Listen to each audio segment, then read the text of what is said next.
제가 오늘 특별히 어버이 주일을 맞이해서 여러분에게 시 한 편을 소개해 드리려고 합니다. 우리 한번 시 한 편의 이 표지를 한번 보여줄까요? 여기 보면 이 표지가 여러분에게 보이는지 모르겠네요. 화면에 보면 여기 보면 그 그림이 네 카트가 있죠. 그림이 네 카트가 있는데 여기 보니까 그 네 카트의 이 제목이 어머니거든요. 이게 어머니라는 시인데 김병환 님이 지은 시입니다. 그런데 여러분이 네 카트가 그림이 다 다르죠. 여기 보면 한쪽에 있는 사람이 어머니고 한쪽에 있는 사람이 자녀입니다. 그러면서 이 실이 이렇게 달라지는 것을 볼 수가 있어요. 제가 한번 저거에 대한 어머니에 대한 시를 한번 읽어드릴게요. 내 삶의 실이 다 풀려 그것으로 너의 훌륭한 삶이 짜진다면 그보다 더 기쁜 일이 있을까? 예, 이런 시입니다. 그러니까 이 그림이 뭐냐면 한쪽이 부모예요. 그러니까 부모가 자기의 시를 풀어서 지금 어떻게 되는 거예요? 자녀에게 주는 거예요. 그러니까 부모의 실은 어떻게 점점 그림에 보니까 작아지죠. 소멸되죠. 그러면서 나중에 자녀의 실이 어떻게 우뚝 쓰게 된 걸 볼 수가 있죠. 바로 이게 부모의 마음이라는 거죠. 그러니까 부모는 자기 생명을 바쳐서 자식들의 인생을 짜는 사람이 바로 부모입니다. 그렇기 때문에 지금 우리가 있는 것은 부모님의 사랑의 결과입니다. 부모는 자식에게 사랑을 주면서 자기는 소멸하는 분입니다. 여러분, 오늘 그 그림이 바로 이것을 얘기하는 것입니다. 부모님인 당신의 사랑을 자식에게 주면서 자식은 세워져 가고 부모님은 소멸한다는 그런 그림입니다. 그래서 여러분, 부모의 또 다른 이름은 사랑입니다. 사랑. 여러분, 제2차 세계대전을 승리로 이끈 윈스턴 처칠이라는 인물이 있습니다. 여러분이 한 번은 다 들어봤을 거예요. 이 사람이 세계적인 인물로 부상했을 때 영국의 한 신문사에서 그동안 처칠을 가르친 교사들을 전수조사했어요. 왜 그러냐면 이 처칠이 아주 세계 제2차 전쟁을 승리로 이끌었기 때문에 이 사람을 도대체 가르친 선생이 누굴까? 그래서 이 처칠을 가르쳤던 선생님들을 이 사람이 어려서부터 가르쳤던 선생님들을 다 전수조사해 갖고서 이 사람들을 위대한 스승이란 제목으로 특집 기사를 신문에 이렇게 씌웠습니다. 그런데 그 신문을 읽은 처칠은 그 신문사에게 자기 자신의 마음을 담은 짤막한 한 통의 편지를 보냈어요.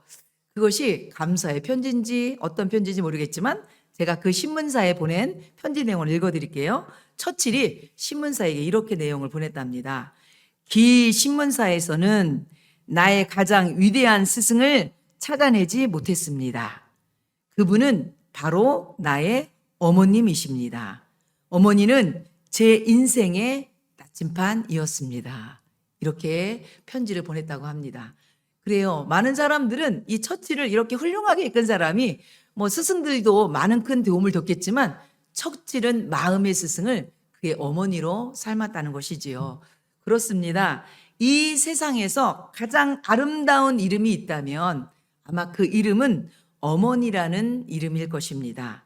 바로 어머니는 여성으로서의 젊음은 세월과 함께 비록 시들어가지만 자식에 대한 어머니의 사랑만큼은 세월이 가도 시들지 않는 것이 바로 어머니의 사랑입니다. 그래서 제가 오늘 말씀을 통해서 예수님조차도 감동시킨 한 어머니를 여러분에게 소개하려고 합니다. 오늘 예수님께서 제자들하고 함께 시돈과 드로라는 지방으로 가셨습니다. 여러분, 시돈과 드로 지방은 어떤 지방이냐면 여기는 이스라엘의 북쪽에 있는 항구 도시입니다. 특별히 이 항구 도시로서 이 시돈과 드로 지방은 무역과 그리고 당시에 아주 유명한 자주색 염료를 생산하는 곳이로, 여러분 자주색 염료는 뭐냐면요, 천에 물들이는 건데 이거는 노얄 퍼블릭이라고 그래서 이거는 왕족들, 귀족들이 있는 그런 옷을 염색하는 그런 염색 물질입니다. 그런데 이것을 생산하는 곳이 이곳에 있었거든요. 그래서 이 스돈과 드로 지방은요, 아주 물질적인 풍요를 누렸던 도시입니다. 그런데 이곳은요, 특별히 또 대표적으로 이방 지역으로서 여러분이 잘 알고 있는 바알과 아세라 신상을 섬겼던 중심지였습니다. 바로 이것은요, 종교적으로 문화적으로 유대인들하고는 어떻게 보면 유대의 북쪽에 있지만 거리감이 있었던 그런 지역이었습니다. 바로 이 지역에 살고 있는 이방 여인이 예수님에 대한 소문을 듣고 자신의 딸이 귀신 들렸거든요. 그래서 귀신 들린 자신의 딸을 고치기 위해서 예수님께 오늘 나오는 말씀이 오늘 본문의 말씀입니다. 그래서 오늘 15장 22절 말씀에 보면 가나안 여자 하나가 그 지경에서 나와서 소리질러 이르되 이랬거든요. 바로 이 여인을 소개하고 있는데 보니까 뭐라고 소개하고 있어요? 가나안 여자라고 지금 얘기하고 있죠. 그런데 여러분 또 이 오늘 마태복음 15장에 있는 똑같은 본문이 어디에 나오냐면 마가복음 7장에 나오고 있는데요. 마가복음 7장 26절에는 이 여인의 소개에 대해서 조금 더 구체적으로 소개하고 있어요. 뭐라고 써 있냐면 그 여자는 헬라인이요 스로보닉의 족속이라 자기 딸에게서 귀신 쫓아내 주기를 간구하거늘 이렇게 얘기하고 있거든요. 여기 첫 번째 보니까 이 여인이 어디 사람이래요? 헬라인이래요. 여러분 여기서 마가복음에서 헬라인이라고 얘기할 때는요. 헬라인들은요. 헬라어를 사용하는 교육을 받은 계층으로 보통은 중상층의 이상의 사람들을 바로 헬라인이라고 얘기합니다. 그리고 여기 보면 우리 마가복음 7장 30절에 보면 세 번역에 보면 뭐라고 써 있냐면 그 아이가 침대에 누워 있다라는 말이 있거든요. 바로 침대라는 표현은 뭐냐면 팔레스티나는요. 당시에 침대는요. 부자들만 사용했던 침대였어요. 그래서 이 여인 귀한 물건이기 때문에 바로 이 여인의 삶은 아마 추측하건대 어떤 사람들은 바로 이 여인이 살고 있는 곳이 바로 중상층에 살고 있는 바로 시돈과 두로 지방이고 그리고 이 여인이 헬라어를 사용하고 그리고 침대를 사용했다. 이걸 통해서 이 여인의 삶도 아마 부유한 여자 그리고 중상층의 삶을 살았을 거다. 이렇게 짐작하는 학자들도 있습니다. 그런데 그 다음에 나오는 문장이 뭐냐면 이 여인이 뭐냐면 스로보닉의 족속이다 이렇게 소개하고 있어요. 여러분 스로보닉의 족속이라가 뭐냐면 수리아에 속한 페니키아 지역의 사람으로 이거 뭐냐면 유대 사람들이 부정하게 여기는 이방 출신이라는 여자예요. 여러분 오늘 여기 보면 마가복음 7장 26절에서 이 여인에 대한 소개를 통해서 얘기하고 싶은 건 뭐냐면 이 여인이 비록 교양은 있고 그리고 또 부유하고 중상층의 여자일지라도 이 여인은요 헬라인이라는 거예요. 바로 이 여인은요 스로보닉의 족속이라는 거예요. 이 얘기는 무슨 말이냐면 이 여인은요 뼛속까지 철저하게 이방 여인이란 얘기예요. 더구나 이 땅이 어느 땅이에요? 시돈과 두로 땅이잖아요. 여기는요 우상의 도시라는 얘기예요. 한마디로 이곳에서요 하나님을 믿는다는 그 믿음의 신앙을 갖고 있는다는 것은요 전혀 기대할 수 없다는 것을 지금 얘기하고 있는 거예요.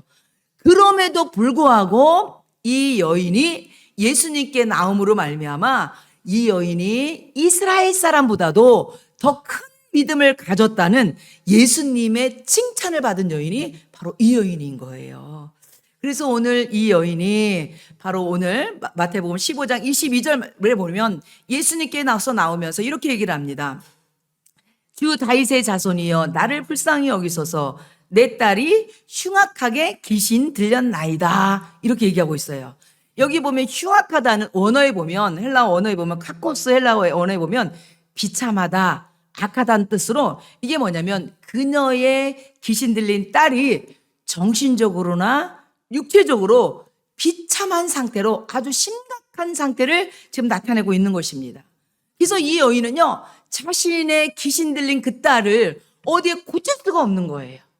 그런데 예수님에 대한 소식은 들었고 그렇기 때문에 절박한 마음을 가지고 자기의 딸을 고쳐보려고 지금 예수님 앞에 나온 거예요 지금. 그래서 오늘 15장 22절 보면 이 여인이 뭐라고 얘기하냐면 주의 다윗의 자손이여 나를 불쌍히 여기소서 내 딸이 흉악하게 귀신 들렸나이다 하되 마태복음 15장 25절에도 여자가 와서 예수께 절하며 이르되 주여 저를 도우소서 지금 이렇게 얘기하고 있어요. 여기 보니까 제가 이렇게 줄을 준 곳에 보니까 뭐라고 그래요? 나를 불쌍히 여기소서 저를 도우소서. 여기 저를 돕다는 건 뭐냐면 나를 도와달라는 얘기거든요. 지금 누가 귀신 들렸어요? 딸이 귀신 들렸잖아요. 지금 누가 고통 가운데 있어요? 딸이 고통 가운데 있잖아요. 그런데 지금 여인이 뭐라고 하고 있어요? 주님, 우리 딸을 불쌍히 여겨주세요. 주님, 우리 딸을 도와주세요. 이렇게 얘기한 게 아니라 지금 뭐라고 얘기하고 있어요? 주님, 나를 불쌍히 여겨주세요. 주님, 나를 도와주세요.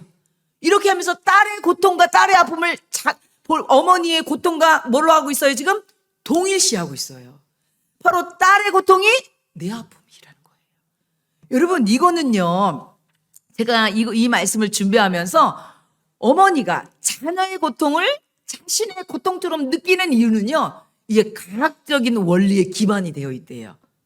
여러분, 아무나 자식의 고통을 자신의 고통으로 여기지 않아요. 이거는 어머니, 부모만이 알 수 있는 건데 이것이요, 과학적으로 그 원리가 증명이 됐대요.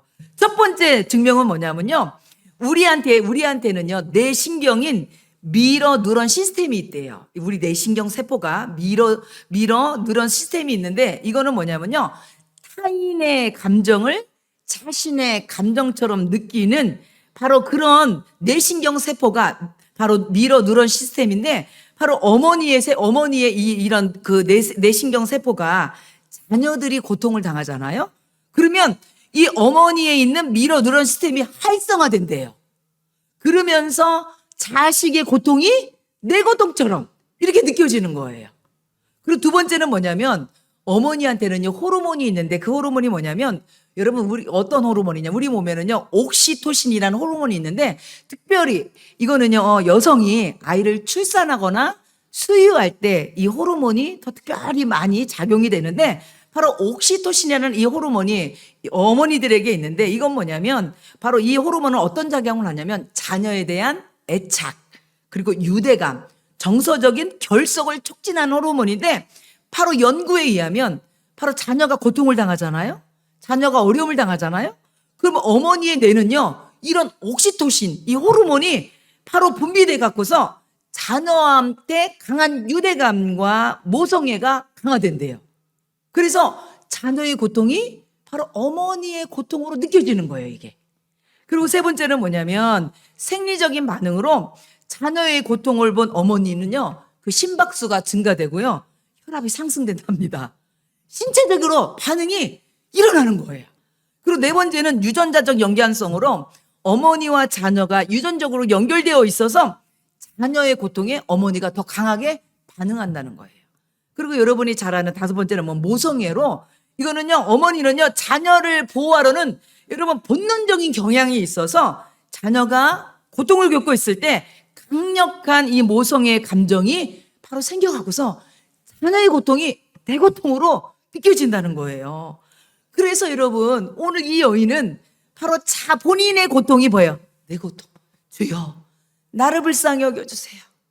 바로 나를 도와주세요. 바로 자녀의 고통이 내 고통으로 끌어내는, 이거는 뭐예요? 어머니만이 할 수 있는 거예요. 이게 과학적으로 증명된 거예요. 그래서 성경에 보면 하나님께서 주신 계명 중에 내 자식을 사랑하라라는 계명이 없어요. 왜 그런지 압니까? 이거는요, 그냥 자식을 사랑하라고 하지 않아도 본능적으로 부모라면 사랑하게 되어 있어요. 이거는요, 사랑하지 말라고 해도 사랑해. 이건 뭐예요? 본능이기 때문이 그래요. 오늘 이 가나안 여인도 마찬가지로 바로 딸의 아픔, 딸의 고통을 가지고 예수님 앞에 절절한 마음을 가지고 바로 예수님 앞에 나온 것입니다. 바로 이것이 어머니이기 때문에 가능하다는 얘기인 거예요. 여러분, 이게 어머니에게는요, 이런 마음이 다 잘 있는 거예요. 자식을 향한 이 뜨거운 절절한 사랑이 이 속에 다 있는 거예요. 이 마음을 가지고 나았건만 예수님에 대한 반응이 어떤 건지 제가 오늘 한번 예수님의 반응을 세 가지를 살펴보려고 해요. 이 여인이 예수님께 도움을 구하고 나왔는데, 첫 번째 예수님의 반응은요, 침묵이었습니다. 오늘 15장 23절 말씀 보니까 예수는 한 말씀도 대답하지 아니하시니 제자들이 와서 청하여 말하되 그 여자가 우리 뒤에서 소리를 지르오니 그를 보내줘서 그랬습니다. 첫 번째, 이 여인의 간절한 간구에도 불구하고 예수님이 어떻게 하셨대요? 침묵했어요. 침묵. 여러분, 대부분의 사람들은 하나님의 침묵을 경험할 수 있어요. 왜 그러냐면 우리가 기도하고 하나님 앞에 우리의 간절함을 가지고 기도할 때, 우리 기도할 때 있잖아요. 그런데 우리 기도가 응답되지가 않아요. 하나님이 우리한테 침묵하는 것 같아요. 그러면 어떡합니까? 우리가 낙심하고 포기할 수도 있잖아요. 원망하고 좌절할 수도 있잖아요. 주님의 침묵 앞에. 그런데 이 여인은 주님의 침묵 앞에 포기하지 않았습니다. 여러분, 더더욱 주님 앞에 나왔다는 거죠. 사랑하는 성도 여러분, 저는 이 여인의 이 모습을 통해서 여러분도 마찬가지로 우리도 주님의 침묵 앞에 여러분도 포기하지 않는 믿음을 갖고 있느냐는 얘기인 거죠. 저는 우리 하늘교회 성도들이 우리가 기도하다가도 정말 기도 응답이 더딜지라도 늦어질지라도 포기하지 않는 그런 믿음을 갖는 우리 사랑하는 하늘교회 성도들이기를 축원합니다. 여러분, 오죽했으면 이 옆에 있는 제자들이 오히려 더 난리였습니다. 예수님이 침묵하니까 제자들이 뭐라 하냐면, 주님, 저 여자가 저렇게 뒤에서 소리 지르지 않습니까? 바로 그 여자 문제를 좀 어떻게 좀 해결해 좀 주세요. 여기서 보면 소리 지르다는 헬라어는요, 현재 시제로 뭐냐면 지속적이고 반복적인 얘기하는 거예요. 이 여자가 한 번만 그런 게 아니라, 주여 나를 도와주세요, 주여 나를 불쌍히 여기시, 이거를 지속적으로 반복적으로 계속 외치는 거예요. 그러니까 이거를 듣던 제자들이, 주님, 저 여인을 보내든지 아니면 저 여인을 거절하든지 아니면 들어주시든지 어떻게 좀 해결을 좀 해주세요. 옆에 있는 제자들이 예수님께 얘기를 하는 거예요. 사실은 제자들의 관심은 여인의 고통에 관심이 있는 게 아니라 자기들의 불편함에 지금 관심이 있는 거예요.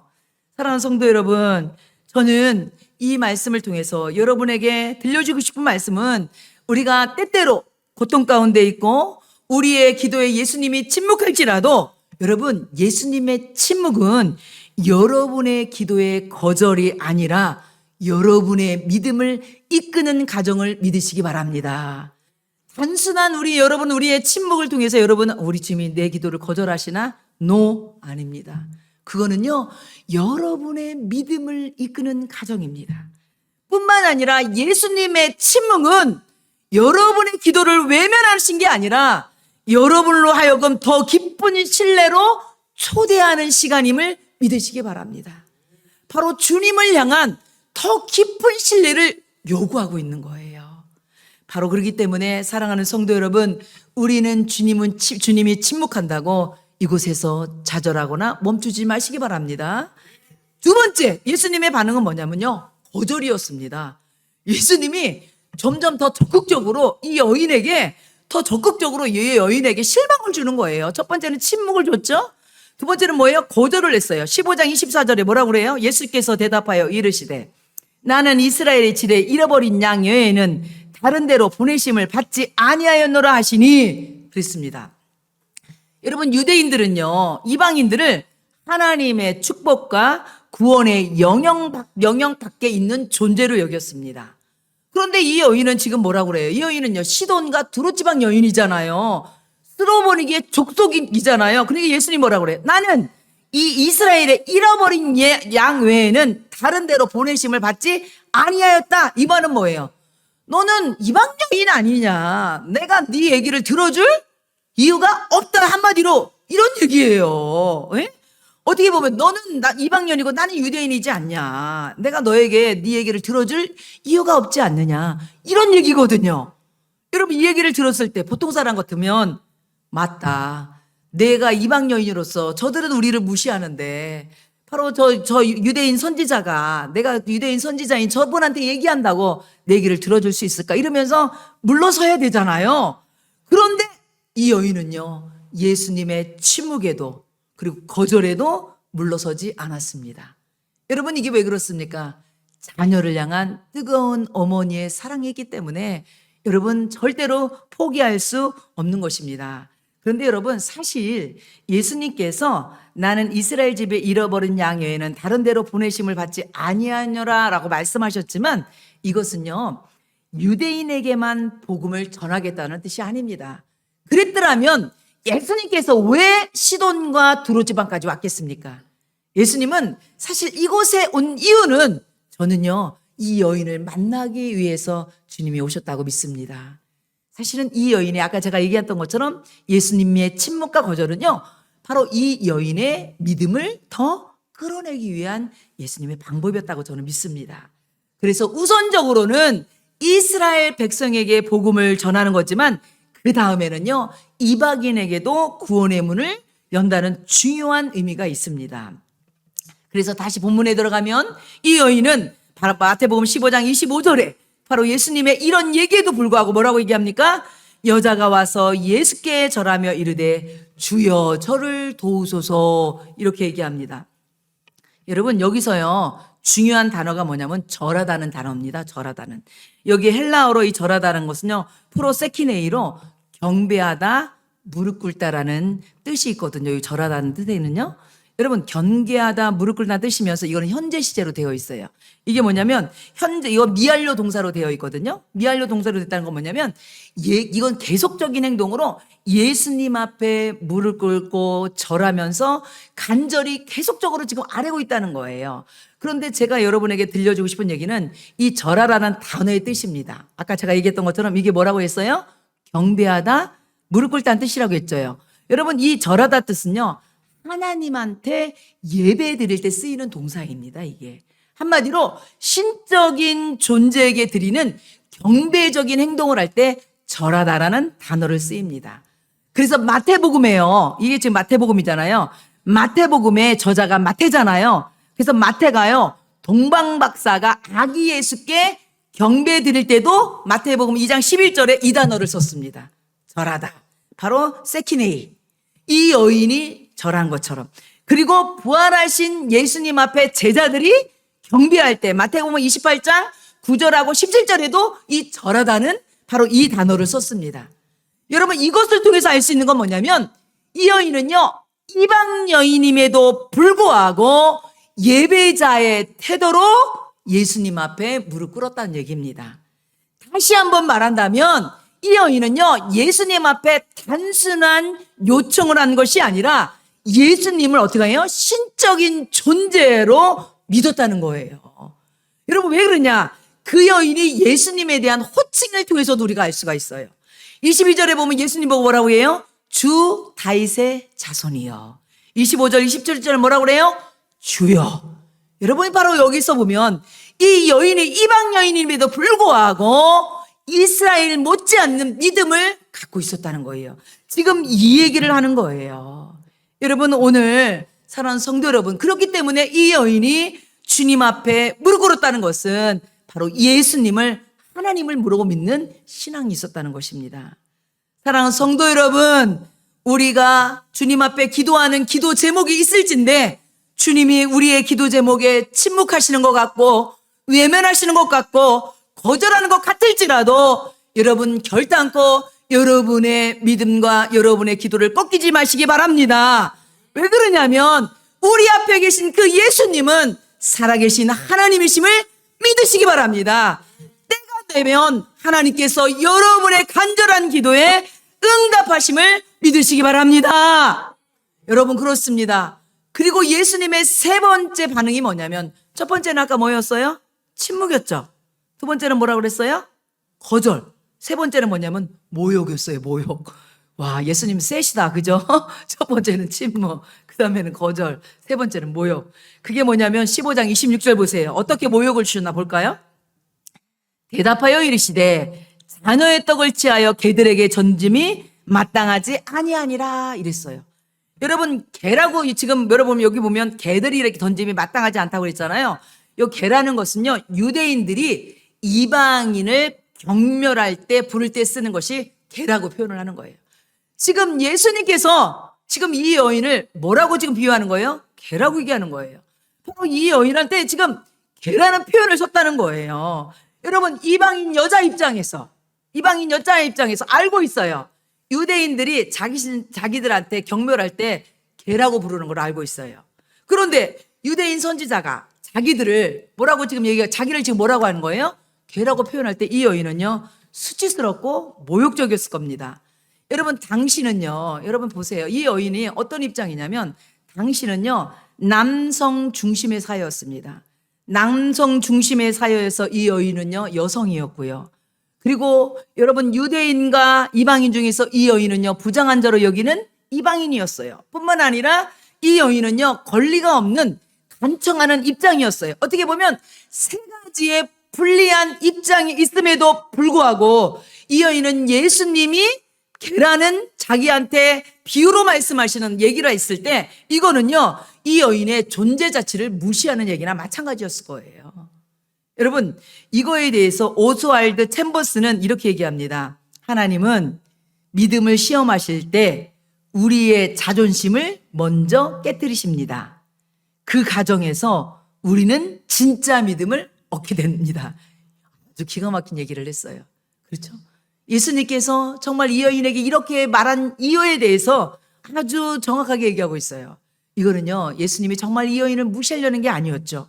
바로 하나님은 우리를 시험하실 때 우리의 자존심을 먼저 깨뜨리신대요. 그리고 그 과정에서 우리는 진짜 믿음을 얻게 된다고 얘기하고 있어요. 그런데 여러분, 오늘 예수님이 말씀하신 이 문장에서 여러분 우리가 조금 눈여겨보아야 될 게 있어요. 마태복음 15장 26절에는요 이렇게 돼 있잖아요. 대답하여 이르시되 자녀의 떡을 취하여 개들에게 던짐이 마땅하지 아니하니라 이렇게 돼 있잖아요. 똑같은 문장인데 마가복음 7장 27절에는 어떻게 돼 있냐면 예수께서 이르시되 자녀로 먼저 배불리 먹게 할지니 자녀의 떡을 취하여 개들에게 던짐이 마땅치 아니하니라 이렇게 돼 있어요. 마태복음하고 마가복음하고 다른 게 뭐냐면 제가 가로를 이렇게 쳐 있죠. 지금 마가복음에는요 자녀로 먼저 배불리 먹게 할지니가 추가되어 있어. 그죠? 지금 마태복음과 마가복음하고 나머지는 다 똑같은데 가로로 친 부분이 추가되어 있다는 거죠. 여기 보니까 먼저라는 단어에 우리가 조금 더 여러분 요에 좀 우리가 집중을 해야 됩니다. 이건 뭐예요? 자녀로 먼저 배불리 먹게 한다는 건 뭐예요? 나중에 너희 차례도 온다는 얘기예요. 그죠?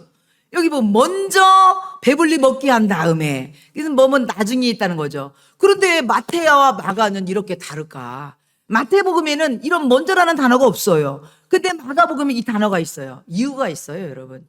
마가복음의 대상은요. 이 마태복음의 대상은요. 마태가 마태를 쓸 때는 이거는 유대인을 대상으로 썼어요.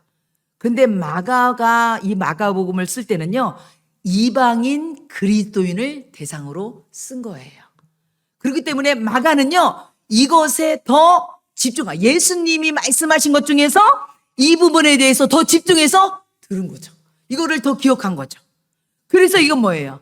바로 예수님의 구원은 바로 유대인에게만 있는 것이 아니라 나중에 이방인에게도 이 구원의 문이 열린다는 것을 보여주고 있는 것입니다.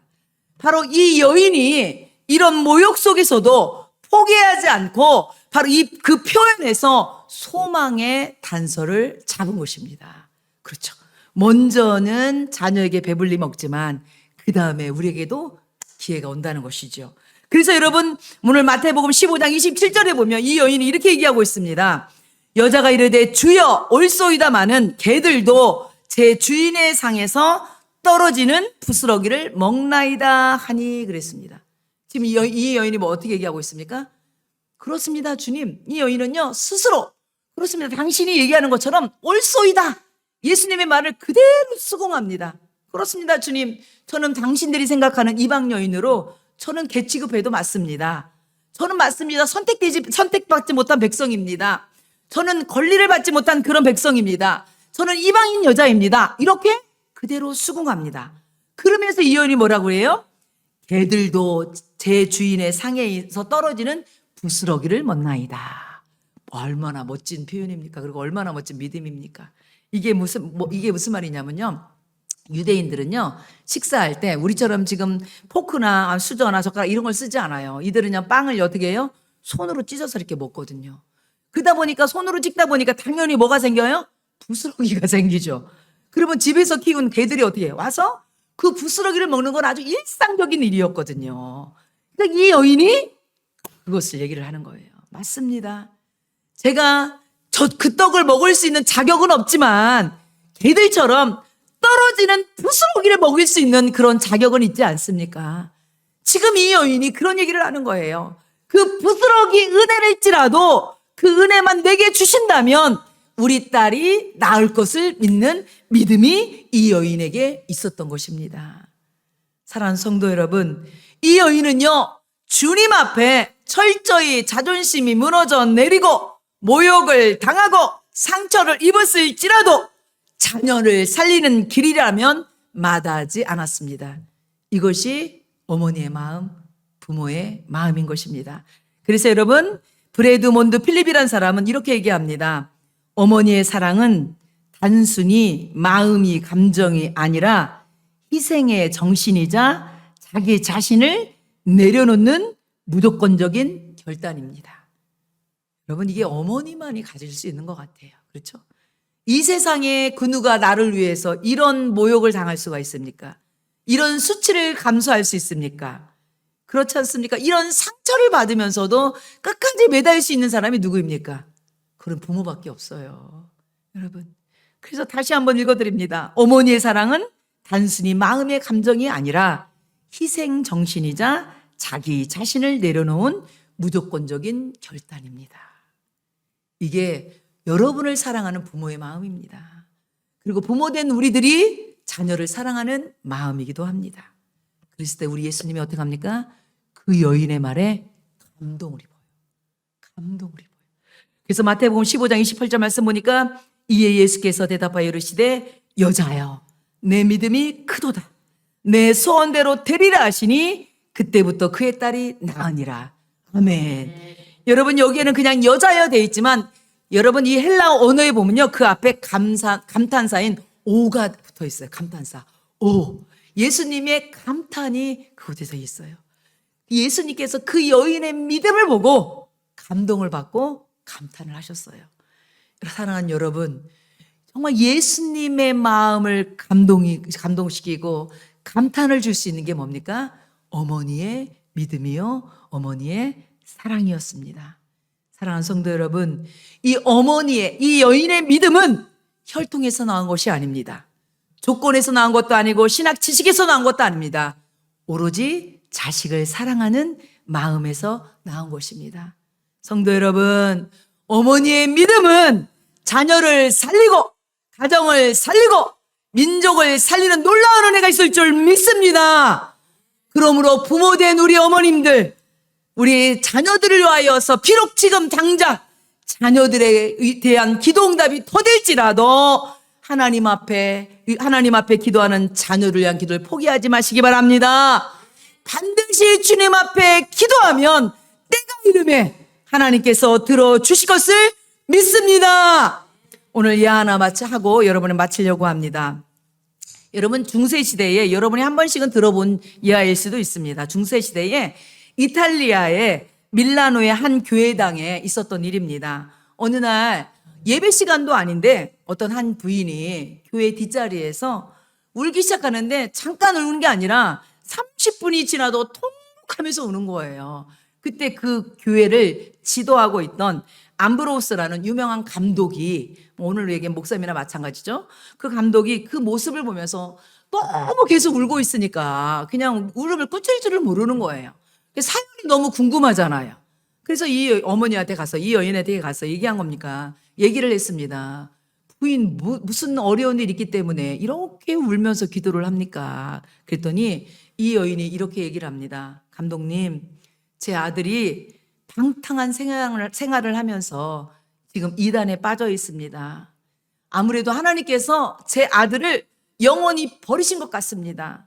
왜냐하면 제가 내 아들이 이 잘못된 길에서 돌아오기를 10년이 넘게 오랜 시간 동안 기도했건만 하나님이 아무런 기도에 응답이 없습니다. 뿐만 아니라 오히려 내 아들은 방탕한 생활은 계속 여전히 변함이 없고 더해가면 더해갈수록 더해가지 변함이 없습니다. 감독님, 제가 어떻게 하면 좋겠습니까? 제 아들을 포기해야 되는지 저는 너무 마음이 아파서 지금은 하나님 앞에 통곡하면서 그래서 울고 있는 거라고 그랬더니, 여러분, 이때 이 감독이 아주 유명한 말을 합니다.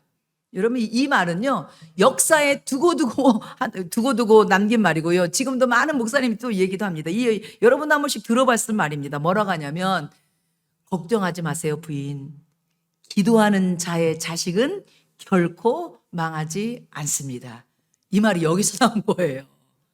그때 여러분, 이 통곡하면서 울던 여인이 여러분 울음을 그치고 다시 한번 용기를 얻어서 하나님 앞에 간절히 기도하는데, 이 여인이 여러분도 잘 알고 있는 바로 모니카. 여러분, 바로 어거스틴의 어머니였습니다.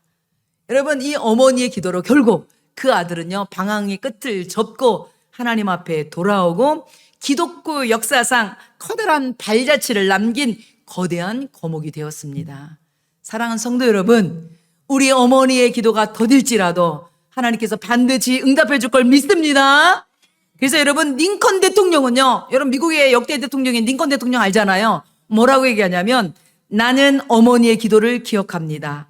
그 기도는 항상 나를 따라다녔고 내 평생을 붙들어 주었습니다. 사랑하는 성도 여러분, 여러분의 기도는 자녀들을 붙들어 줄 것을 믿습니다. 여러분, 결론입니다. 오늘 본문 속에 나오는 이 가나안 여인은요, 이름이 나와 있지 않습니다. 저는요, 이것이 더 은혜로워요. 왜 이름이 나오지 않았을까요? 그 어머니가 바로 그 자리에 여러분의 이름이 올라갈 수 있기 때문입니다. 바로 자녀를 위해서 간절히 기도하는 그 어머니가 여러분이 될 수 있기 때문입니다. 사랑하는 성도 여러분, 오늘은 특별히 어버이주일입니다. 우리를 위해서 이렇게 헌신하고 희생하시는 이런 어머니들을 위해서 성경은 우리 자녀들에게 말씀하고 있습니다. 에베소서 6장 1절 3절 말씀, 자녀들아 주 안에서 너희 부모에게 순종하라. 이것이 옳으니라. 내 아버지와 어머니를 공경하라. 이것은 약속이 있는 첫 계명이니 이로써 내가 잘되고 땅에서 장수하리라. 아멘. 우리 모두 우리를 위해서 이렇게 희생하시고 헌신하시는 부모님 앞에 공경함으로 하나님께 복받는 우리 하늘교회 성도들 다 되시기를 축원합니다.